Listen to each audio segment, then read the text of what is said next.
Hi, everyone. Harry here to talk about the just entered Supreme Court order removing a stay that had been imposed by a district court judge in the Northern District of California, Judge Chen, and that the Ninth Circuit had declined to disturb.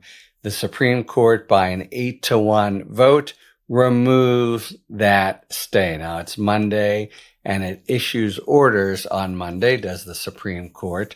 So you simply have a bare bones recitation. The emergency application, as always, it's an emergency from the administration.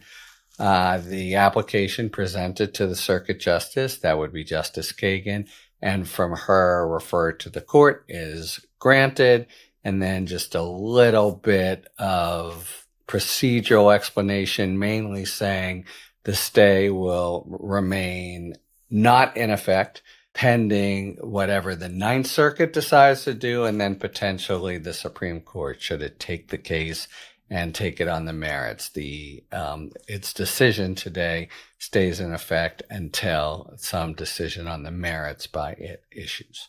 So even if the Ninth Circuit does something on the merits, the Supreme Court, the lack of stay remains unless the court decides not to take the case. All right. It's a move of considerable practical importance. There are 350,000 Venezuelans in the United States. And as of now, each and every one of them is subject to deportation, or at least they're not immune from deportation for the mere fact that they are Venezuelan. They all had enjoyed temporary protected status.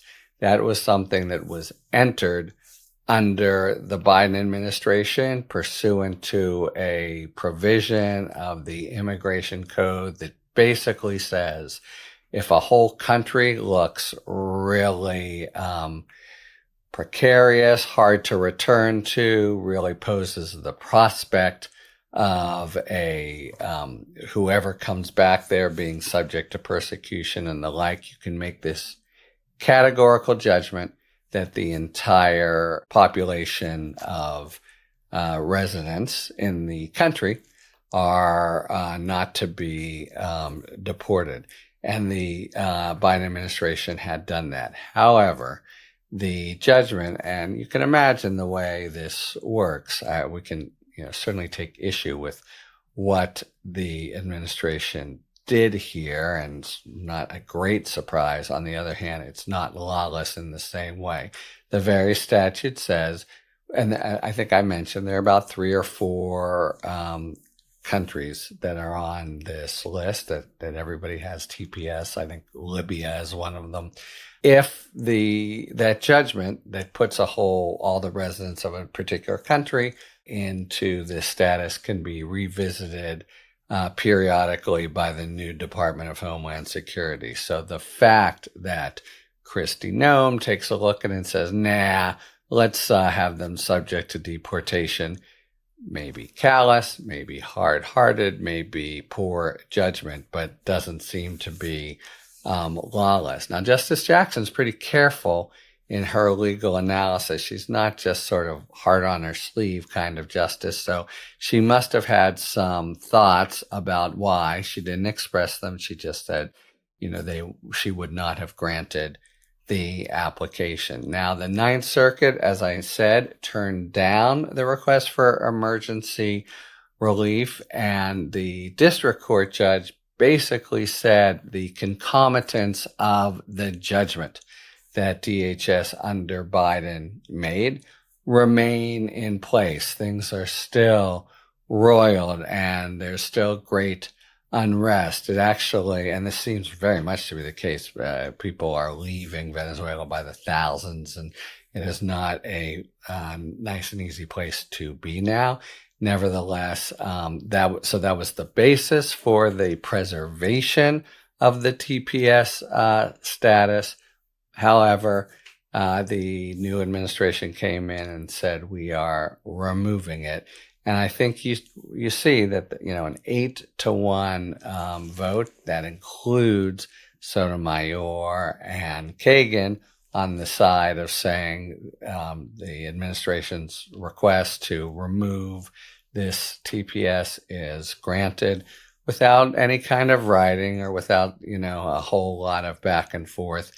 It has, huge potential life and death implications for the individuals on the list. Of course, nothing about this says they can just be shipped down. The overall regime of due process and the like remains in effect, and the court strongly reaffirmed that last Friday in a case that I've just written about in the Substack this morning, the Talking Fed Substack.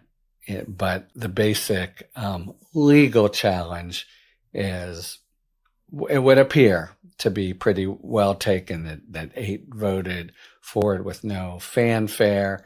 To me, suggests that, you do a sort of deep dive here and you find out that this is a kind of discretionary countrywide or, completely covering the residents of our country as to a particular country. They did it here and the administration revisited it. That's what administrations do. Predictably, of course, they removed the status, whereas the Biden administration had it. It could have been extended, but I think nature of the vote indicates there's no great legal impediment or problem that the successor Department of Homeland Security said, sorry, Venezuelans, all 350,000 of you, you don't get this automatic TPS anymore. It's now got to be individualized. And so in that sense, the regime has changed. The court permits it to change. Now recall, there'll still be challenges here, including on a class-wide basis, presumably. We haven't seen it yet, back in the lower courts. And so it may come out the same way. But as for now, if you read between the lines, and there aren't that many lines to read between, what the Supreme Court is saying is, given that it seems to be a matter of discretion to the new DHS people to change things, you don't have the irreparable injury and likelihood of success and all those factors that we've learned all too well courts need to find when they're entering or deciding to perpetuate emergency relief. Here, no, 8-1, big deal for 350,000 people, but not the same kind of head-spinning legal intransigence and defiance by the Department of Homeland Security or DOJ. Here, more straightforward and something that's within their ken to do, even if it's, and there's reason to think it's really nasty, because the predicates that resulted in the Biden administration making the Venezuela one of the 4 nations subject to TPS, or residents of them subject to TPS, don't seem to have really gone away. But that's, the sort of general political push and pull that we now have with the new administration, and not some kind of crazy, outrageous, and now sanctioned by the Supreme Court legal position. Talk to you later. Thanks for tuning in. If you enjoyed this video and other Talking Feds content, please take a second to like and subscribe. Talk to you later.